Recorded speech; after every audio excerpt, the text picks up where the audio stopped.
And is that using your blue background? It is, yes. Wow. I'm gonna put in my my garden tomorrow with the obelisk, the leaning tower Wonderful. of obelism. Oh, did it turn out to be crooked or No, we haven't been on a out. It's lean? been so cold of late. So here we are, the 6th of May.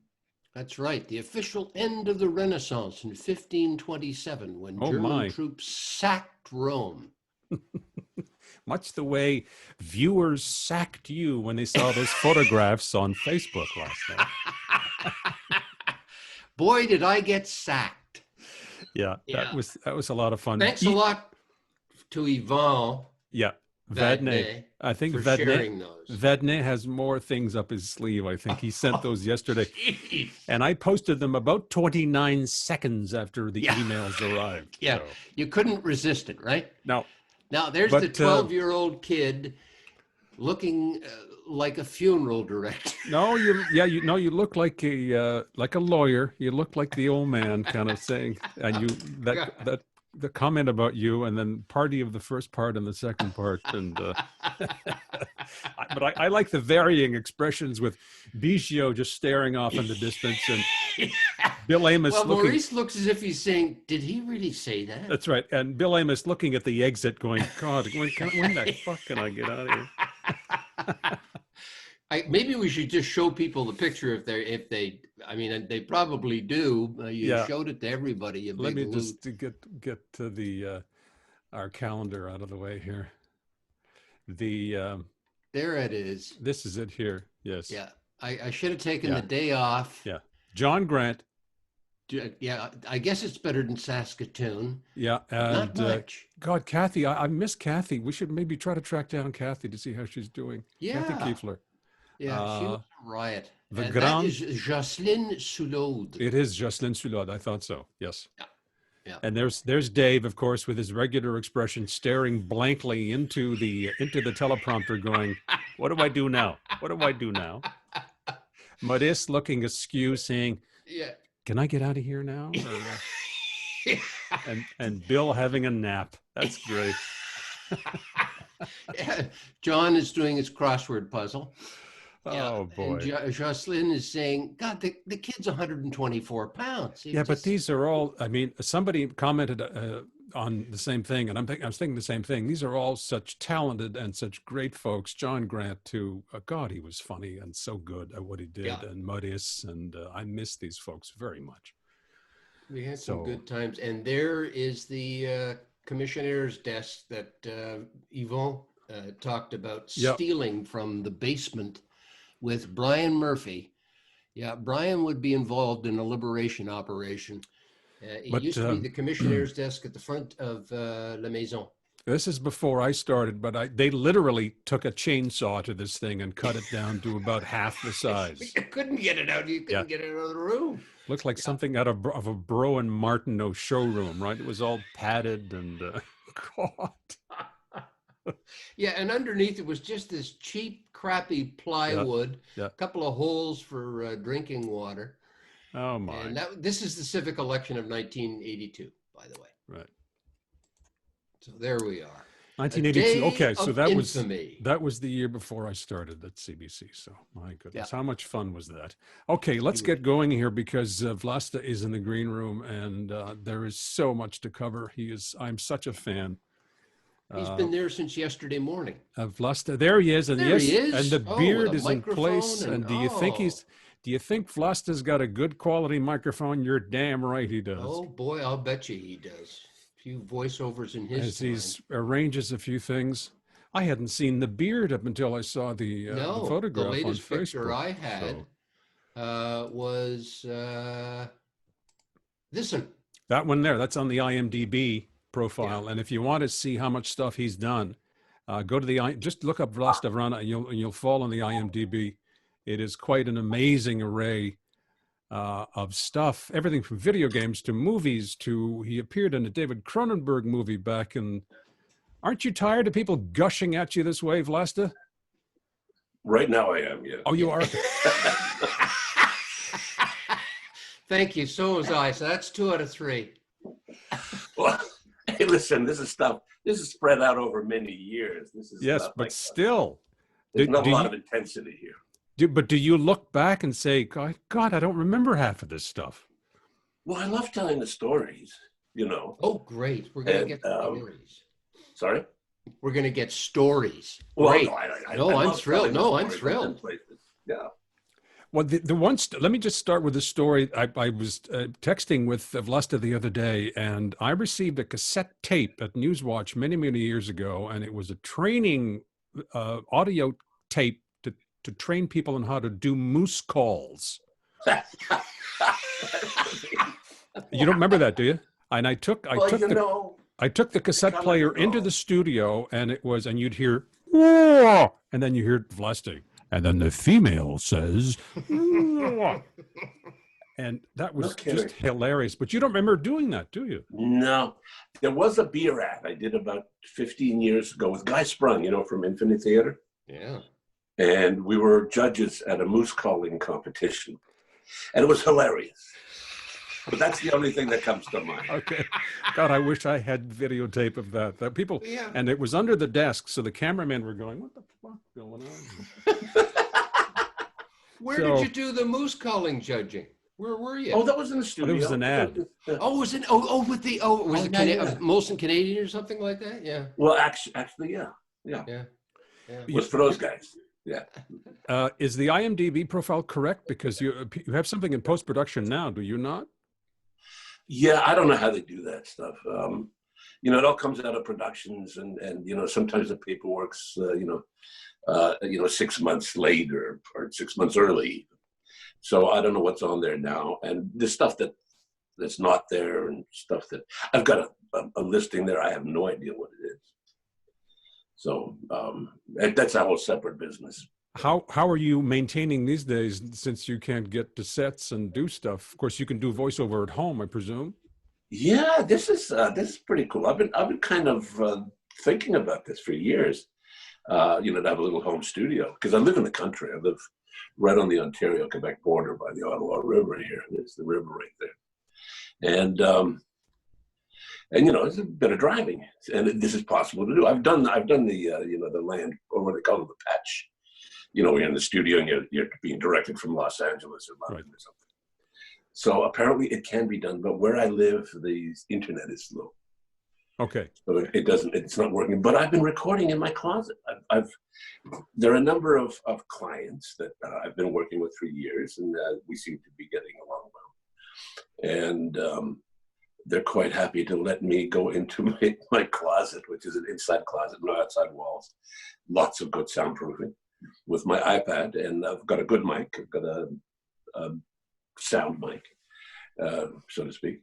And they tell me what they want, and I record a bunch of tapes and email them to them. And I've done that too, and I was doing it in my closet too, in my condo downtown. Downtown, yeah. That's right, with pieces of foam hanging in there, and the old tuxedo that you never wear.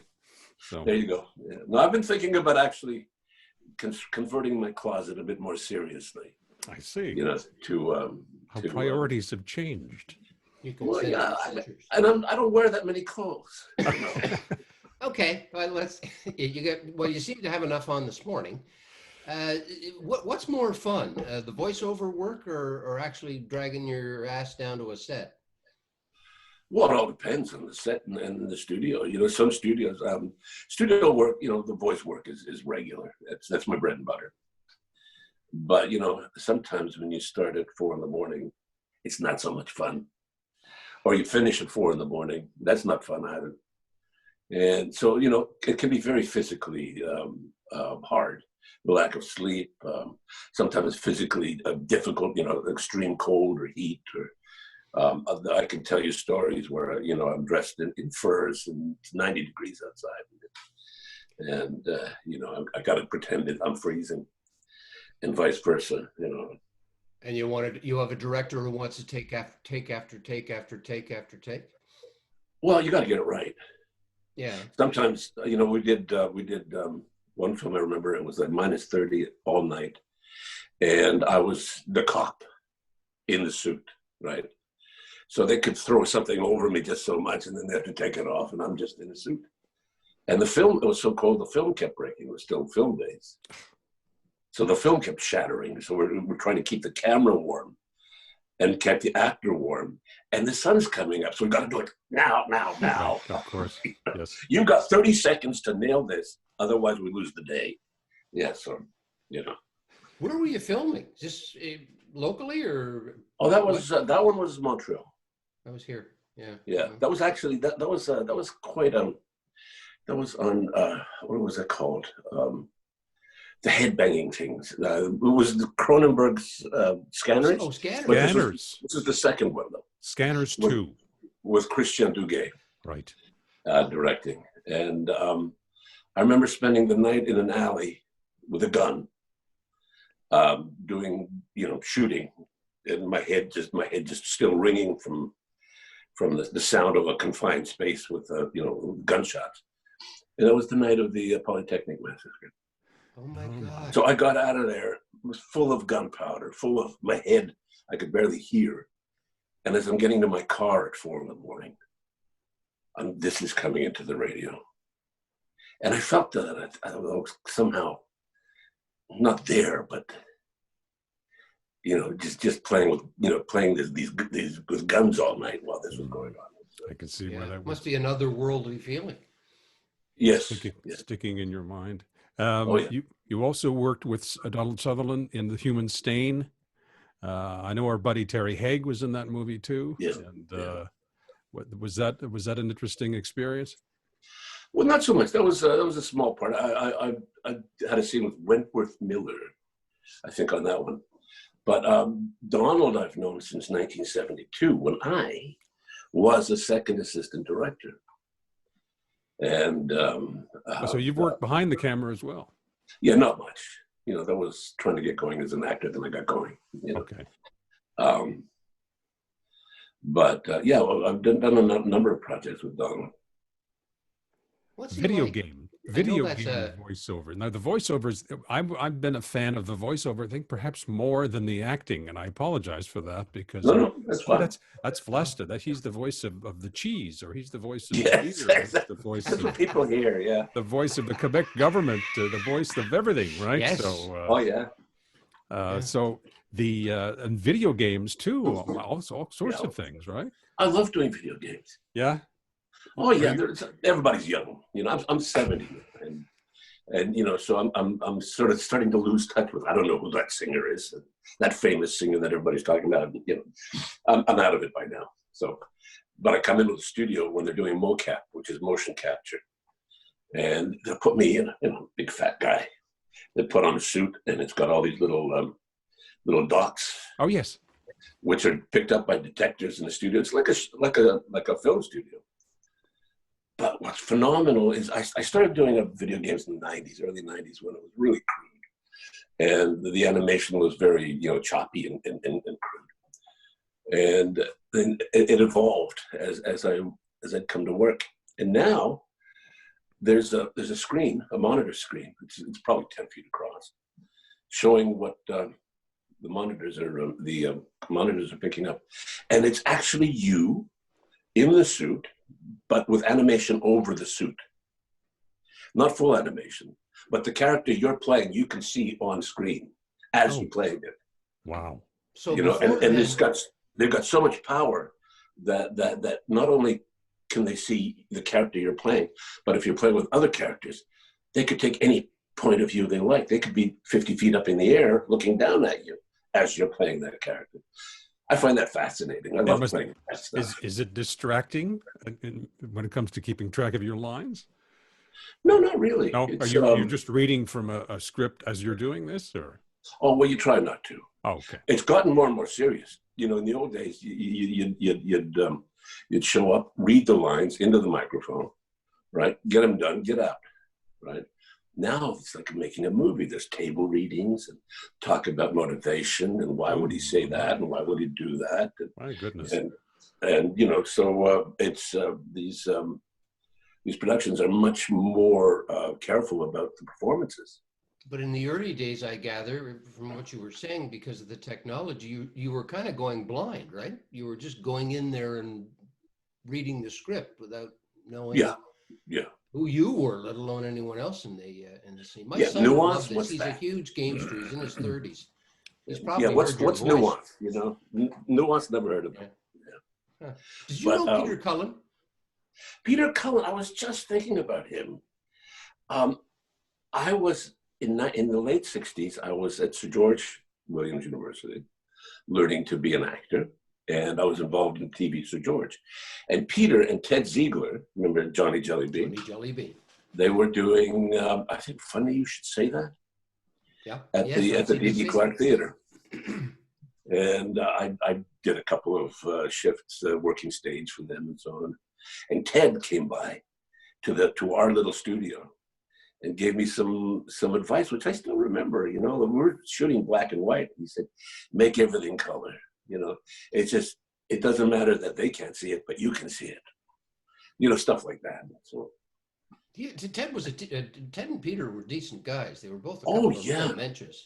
Yeah. Very talented, very funny guys. I was good friends with Peter's brother, Sonny, who was a piece of work. Oh yeah. He was a funny guy. They were funny guys. And Zal Yanowski, remember him from The Loving Spoon? Yes, of course. So we were a bit of a gang. We kind of ran around and caused mischief. Wow, I can't imagine imagine don't you remember causing Peter mischief. Cullen. Yeah, for people who don't remember Peter Cullen, he also did a show with Ziegler later. It was a late afternoon show, and it was for kids, but not necessarily. It was called The Buddies. Yeah, I didn't see that. And the two of them just kept breaking it up. Anyway, the reason I mentioned Peter, like you, he has made his career with his voice. He does games, he does animation. Right. He voices the voice of one of the Transformers or something. That's right. Oh yeah. Yes. Well, I think he's still at it too. He's in California, I believe now, right? Yeah. So, wow. Well, So I think a voice you can live well with your voice. I bet. There's one, I'm not sure it's 100%, but I was told that probably the most dollars for the most bucks for the bang was Herschel Bernardi. Do you remember Herschel Bernardi? Yes. Yes. Opera singer, actor. I think he made millions from 3 syllables. It was ho, ho, ho. My God. Oh my goodness. You know, so you get a guy like that who's like a well-known, celebrated singer, goes into the studio once a year, you know, ho, ho, ho. So I'm here. You know. He's a great Broadway actor too. Yeah. Well, is he the one who did the Charlie the Tuna commercials? Was he the one? Or was it the Sorry, Green Charlie? Giant? Was it the Green Giant? He was Green Giant. Yeah. He was Green Giant. I thought he did the Sorry Charlie too, but I may be wrong. I don't know. My goodness. Okay. Well, then talk about voice. I mean, your voice, you know, you. Did you get any voice training, Vlasta? I'm sorry, David. Did you get any voice training at all, Vlasta? Yeah, when I was in school, when I was training to be an actor, but nothing too intensive. It's, my voice came on pretty good when I was in my teens, and sorry. Did you ever smoke? Are you a smoker? Yes, smoked. I used to smoke a cigar, but I haven't for over 20 years now. Okay. But I think I maybe you know, whiskey and cigarettes, maybe that had something to do with the quality of my voice. Okay. What do you do about maintenance of the voice? I mean, I know of opera singers, speaking of the business, who really, really, really worry about the quality of their voice and how long it's going to go on. I mean, Ben Heppner had to retire in his 50s because he well, tough part. Well, I don't sing opera, but seriously, I mean, it's your livelihood. Absolutely, but you know, I've been living in the country for years. I've been out here for 30-something years, and the drive-in actually was very important, because that would be, you know, I'm not going to do it for you guys, but to be in the car with me was to hear some very strange sounds. That was my preparation time, and so I'd come in warmed up with all the tones in the right places and so on. Actually, I've noticed that with recording at home, I don't quite do the warm-ups, so the voice is different. I have to be careful about that. When it comes to memorizing lines do you have a particular pattern or particular process for that? Or did you sort of speak to yourself in the car on the drive in, or? Whatever works. Whatever works? Yeah. I remember I didn't do theater for a few years, and was invited to do a play, which was quite a talkative play. It was written by my friend Trevor Ferguson. I don't know if you know Trevor. Yes. Yeah. And this character just wouldn't shut up. and I hadn't been on stage in years. And I remember, and the rehearsal period had shortened too. It used to be that weeks and weeks, and you could work. And, now it's much quicker. And I remember waking up at night, looking up at my bedroom ceiling, just ticking off the line, just compulsively. But you know what? In the end, I enjoyed it. It's like going to the Olympics.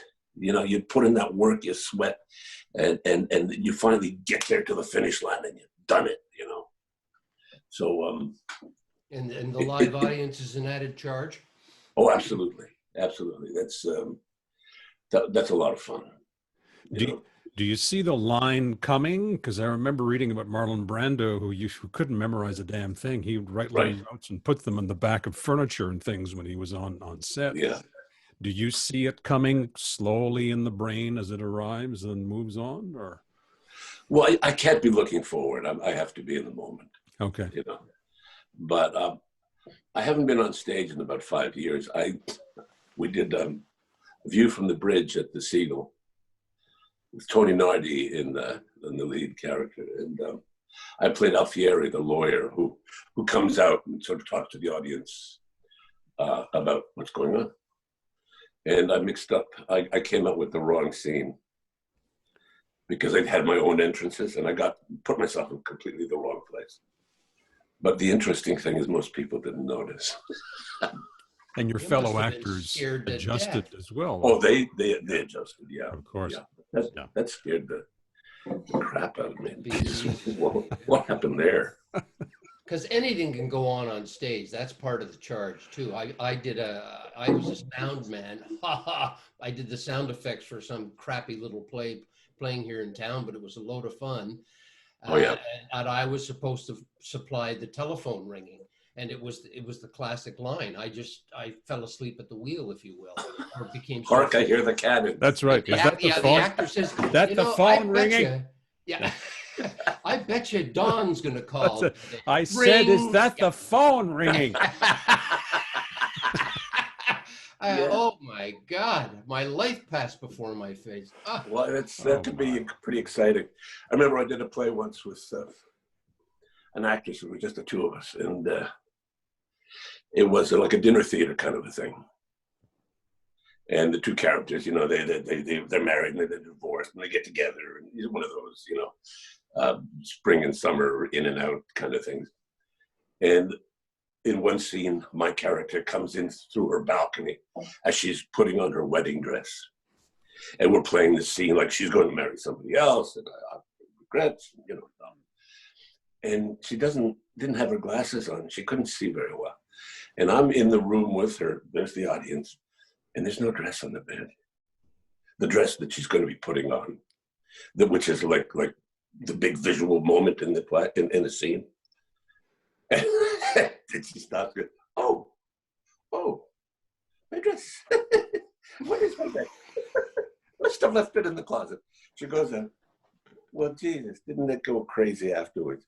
She was screaming. I mean, after we'd done the performance, screaming at the stage manager. And the stage manager made one mistake. She said, look, if it ever happens again, she went nuclear. If it ever happens again, no. You'll be a dead man. I can just. Yeah. So some of these actresses can be very fierce. Listen, we're just about out of time here. Here's the classic question: Is there a role that you have yet to sink your teeth in that you'd like to do?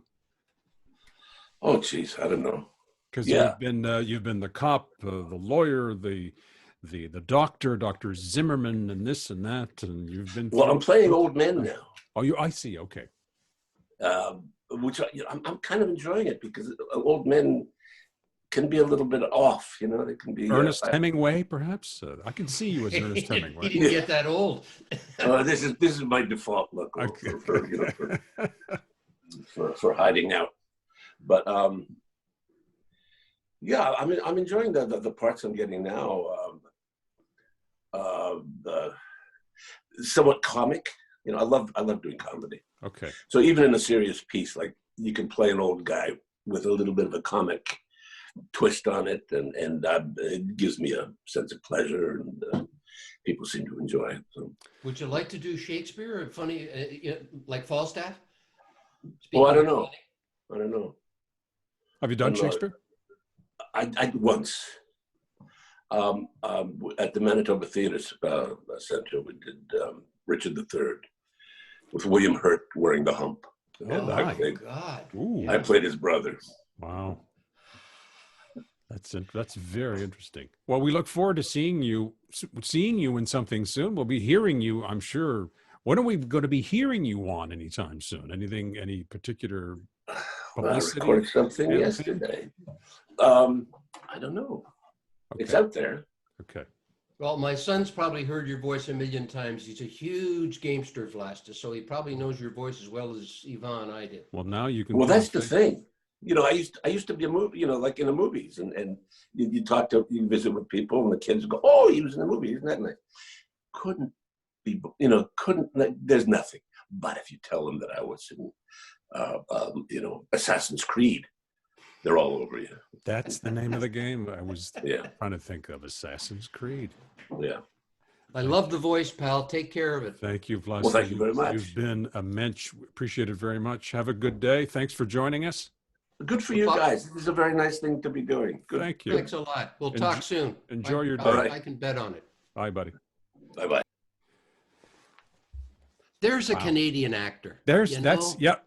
That's a Canadian actor. And I like nice, the beard. Decent guy. Good I like story. the beard. Works. The beard works really well. I just, I hadn't seen him. I think I ran into him at the CBC 112 years ago. I hadn't seen him since. And so that's really a lot of fun.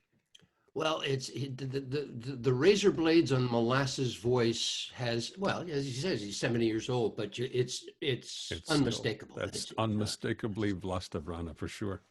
Tomorrow, George Athens is going to join us, I believe, the 7th. Yes, George, another old colleague from people saying, yeah, but it's all CBC. Yeah, but this is where we met people and crossed paths with very talented people, many of whom have gone on to do great things and other things. And we'll be talking. Well, you met Bill at CF. Absolutely. Vadna worked at CF. But coming up, we've got other people like Mitch Melnick, who's also in broadcasting, Jonathan Freed. Oh, you did get Mitch. I talked to Mitch. Mitch is going to join us next week, I believe. Jonathan Freed, Linda Hammerschmidt, who's a lawyer, Jonathan, who's a communications. He was an intern, I think, at CBC back in the day. He works in the U.S. now. Going to get his perspective on how things are going south of the 49th parallel. Did we not have Mitch Joel? Mitch coming up on Friday. Yeah. Okay. On the 8th. Yeah. I got your calendar. Mitches. Did you get my Mitches? Your missives about your Mitches. Yeah, I put an easier calendar up there too because I didn't want to confuse you too much. Well, did I do something wrong? I seem to get a calendar which had an appointment with your dentist or a hitman and nobody else. That's right. No, it was a Google calendar, but you would have had to sign out of your Google account and then sign back into this thing. And I thought, no, he's going to start to cry. So. That's when I fell asleep. That's right. Yeah. So is Vadna planning any more bombs? You never know. Stuff with you. You see. Got all the pictures. You saw Yvon. He was sitting there with his nice jacket on, his lovely divan. But he's a scheming kind of a guy. There's always something going on in that brain of his. So. Because I thought somebody, some nice, generous soul would have burned those. No, I think you responded to every single comment. I think you enjoyed every single part of it. You're a narcissist. You should have come to me. Should have come to me for therapy. It would have been cheaper and way faster. Yeah. God. That's right. Yeah. Okay, I'm writing on his Stop. chart now. Stop, Lunatic. stop torturing me. No, stop. No. Oh, God, no. No. Oh, God. Oh, that really? Responding to every, and my phone's going diddly, diddly, diddly, and he's responding to every single friggin' comment. It's good to see Jean Laroche pop up, too. We'll try to get Jean. Oh, hey, yeah, he had some funny lines, a little bugger. Anyway. That was fun. All right, we will speak anon. Adame, take it I'll easy, have pal. a picture of my garden back here tomorrow. Oh, great. Yes. Great, with the pergola and With the the pergola obelisk and the, whatever. That's right. Yeah.